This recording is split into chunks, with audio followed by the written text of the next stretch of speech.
only right that we have a balanced perspective being shared from both ends of the spectrum, okay? So, I have a total of 4 gentlemen outside of myself who are going to weigh in on what it means to protect the black woman, and they're actually going to answer a lot of the same questions that Yo, it is time that we talk. Yep, there's so much going on, so much being seen, heard, and felt, but what's missing is perspective. Yep, and your fave, your boy, CO, is here to provide the space, the opportunity for you to weigh in. And with that, we're going to touch on some of our other joys. That's music, fitness, pop culture, mixed with a little bit of foolery. Yeah, the CEO Podcast, our perspective, our show. Let's get into it.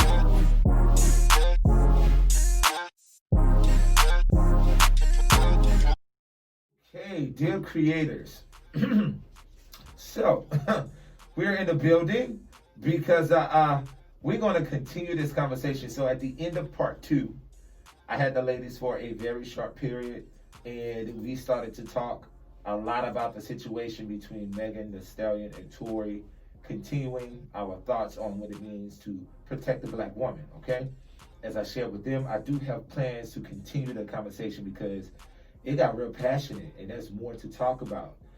Now, with continuation in mind, I wanted to tap in my fellas, okay? Because it involves interaction between man and woman. So it's only right that we have a balanced perspective being shared from both ends of the spectrum, okay? So I have a total of 4 gentlemen outside of myself who are going to weigh in on what it means to protect the black woman, and they're actually going to answer a lot of the same questions that my ladies answered, okay? Now, we're about to dive into it. First, we're going to do our icebreaker. Fellas, we got a lot going on right now, okay? We got a lot going on politically speaking. We have an election that's coming up that's super important, right? We have a lot of racial tension in the air, right? We have a pandemic. Then today, news flash, we have wildfires. I heard that there's someone who was 1 year old that died in the fire, so a baby. So it's crazy, right? So a lot is going on. And Kings, I want to know, 2 of you guys, let me know, how are you taking care of yourself? What is your self-love practice? How are you maintaining? Chime in.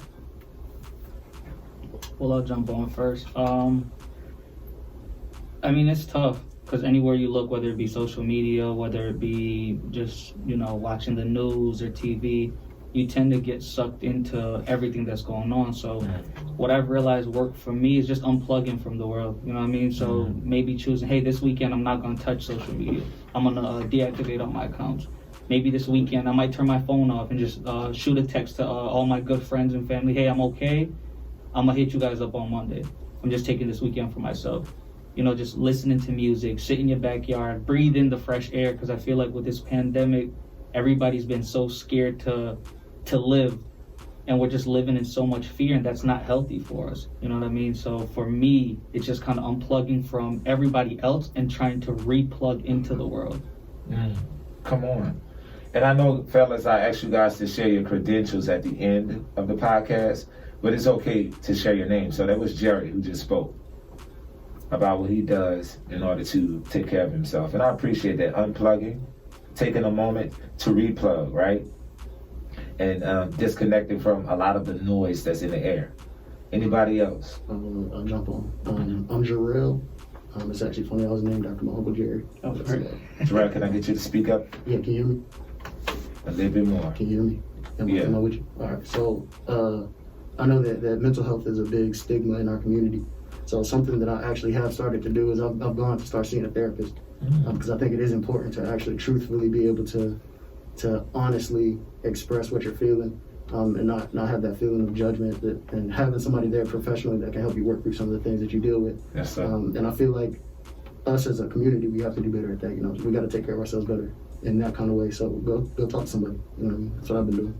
Dope. So I heard therapy, seeing a therapist. And then I also heard disconnecting, taking time for self, and filtering out the noise. I appreciate both. Thank you guys for sharing. And I highly recommend that my listeners, my creators out there, especially my men, you know, especially those who are conventional and traditional men, take heed. Which brings me to my first question.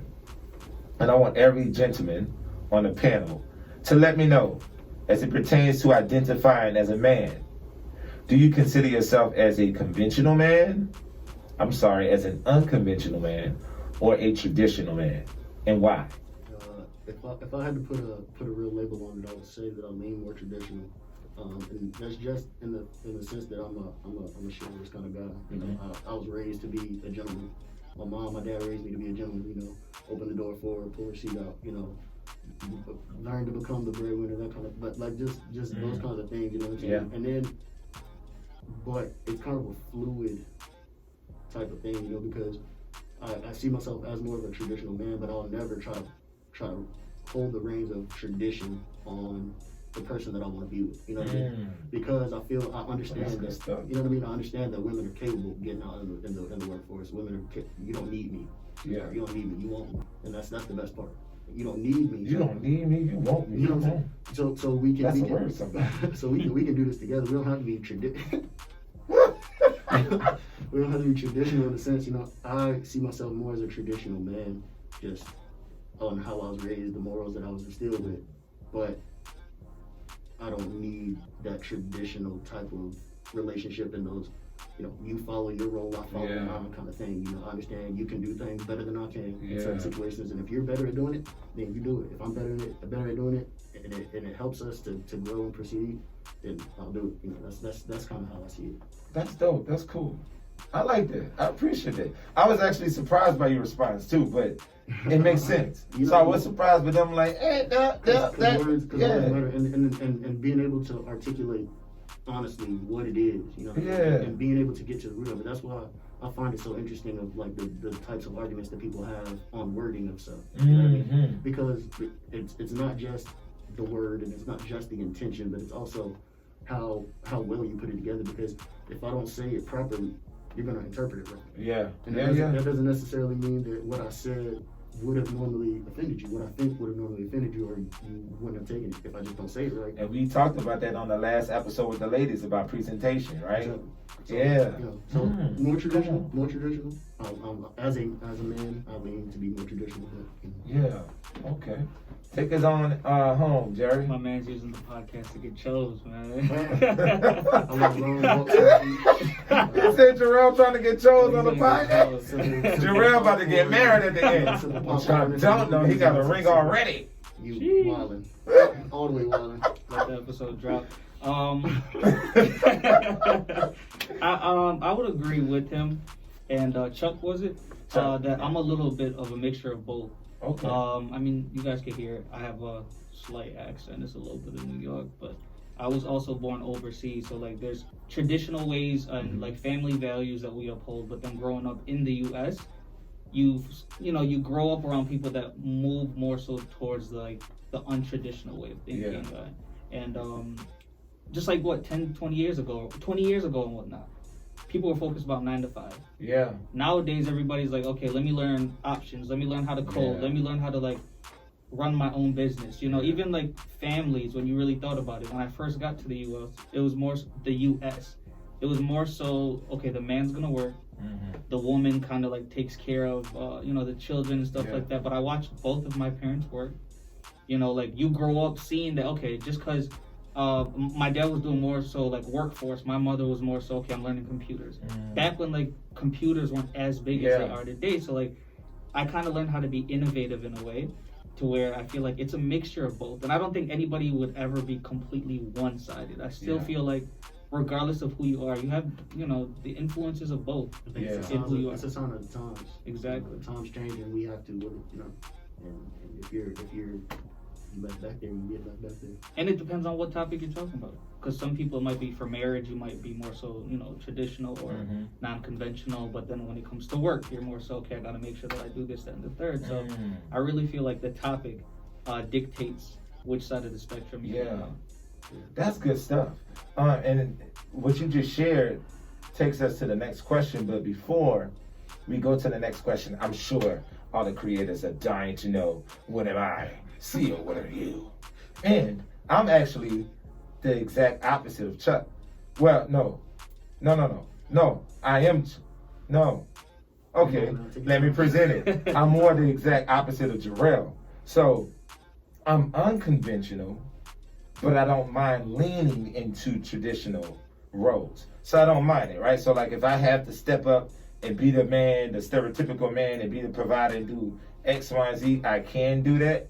But my heart of hearts, who I am naturally, is like bump all that. You see what I'm saying? Like get in where you fit in. And what I mean by get in where you fit in, like if you're good at something and that's what you want to do it. I'm saying that, but the part of me that's much like Chuck is I still got an ego, right? So although I don't mind it, the shallow, fragile man ego, if I was in a situation where like I had the option to completely sit down and like be taken care of, I don't know if that would sit well with me. Like I would feel like, nah, I gotta do something, right? So that's where the whole unconventional yet traditional blend comes in with me. Now, question that's going to follow, and Jared, you kind of started to go into this area, which is binary roles. And I'm starting off before we dive into the deeper questions with these questions for a reason. Binary roles. So we know sex is male and female. Gender is man and woman. Do you guys believe or subscribe to binary roles, which is either a woman or a man? Or do you feel like there's some gray area in between? Just like we include transgender people, you know, or people who may be a little bit of both, or people who don't identify with either man or woman. They feel like, again, they have a little bit of both, or they sit on the outside of that. What are your guys' thoughts about binary roles or unconventional gender roles? Let me fire it off. So, in terms of binary roles, again, I'm coming from a perspective of, I was born in Africa, right? Where? The Congo, Democratic Republic of Congo. We're vibranium, the whole, you know what I mean? Like, we'll like Wakanda. Like Wakanda, bro. But, so, for me, it's, a lot of people use the whole binary roles as a negative thing.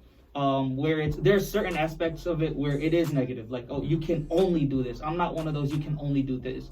I'm one of those people that believes in certain people do certain things better. I'm not letting my cousins that are women protect us. You know what I mean? Like if I'm in a house and it's me, some of my male cousins, some of my women cousins, and you know, just like a group of friends, and there's something outside, I'm not expecting the girls to go outside and check. You know what I mean? But that's also something that I grew up on. Cooking. That's one thing that, you know, that's one of those gray areas. They're like, oh, women have to cook. Not necessarily. I've been in relationships where I felt like I cooked a lot better than the person that I was with. So in that aspect, I don't mind being the one that, you know, provides in that manner.